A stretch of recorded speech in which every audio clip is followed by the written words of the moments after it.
umebarikiwa. By the way, kuna story yenye ulikuwa unaniambia kuna siku uliokoa kijana fulani kwenye choo, alikuwa ameanguka kwa choo. Okay. Pale kanisani mahali ulikuwa unashiriki hapo. By the way, nilikuwa nataka unielezee hii story at least nielewe iko namna gani. Alianguka kwa choo, ilianza namna gani, ama ulimuokota akiwa ndani ya choo tu ama alikuwa ameanguka ndani ya choo? Okay. Kama nilivyosema hapo kabla, it was on one Sunday after the service, ibada kishaisha.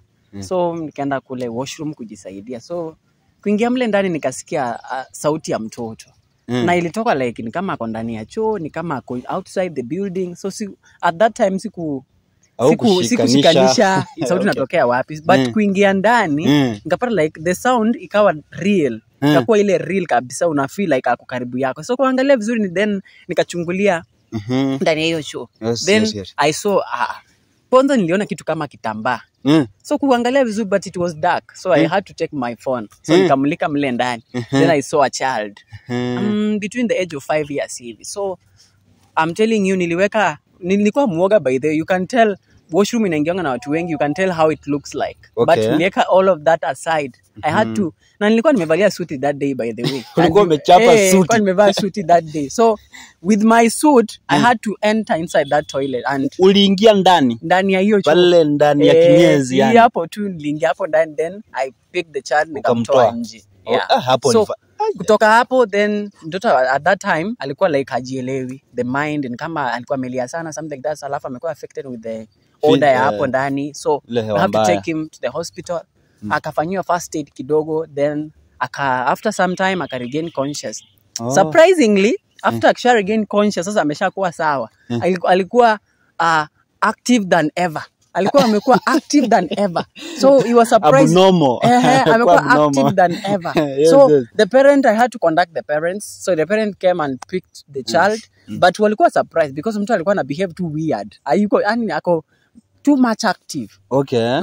Na huyu kijana unamjua? Bato saa yako ama alidedi? Kijana hako hata siku hizi hiyo active aliendelea nao mpaka sasa hivi, mpaka ameingia to the music industry. Sasa hivi anaimba? Yes, sasa anaimba. Ameingia kwa music industry. So inamaanisha huyu kijana ile activeness venye alikaa ndani ya choo ilimfanya sasa akawa active mpaka saa yana ako tu very active kuhusiana na story na kuimba ama?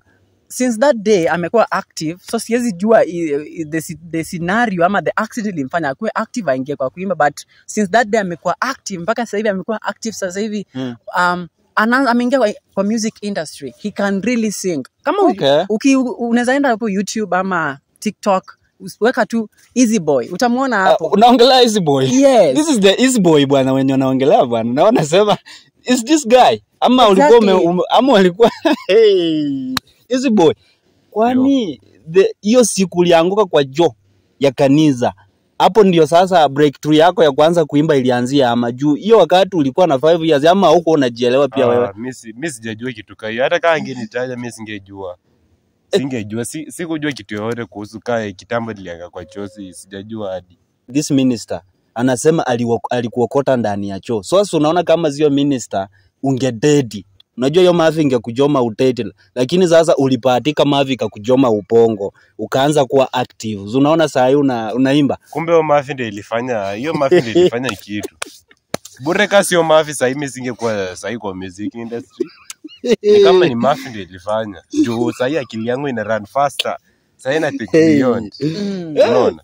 Saa hii na think beyond, nikiandika mistari na andika verse. Okay. Napiga na do live performances, napiga road shows zote. Wow. Okay. So inamaanisha inafaa ushukuru Mafi.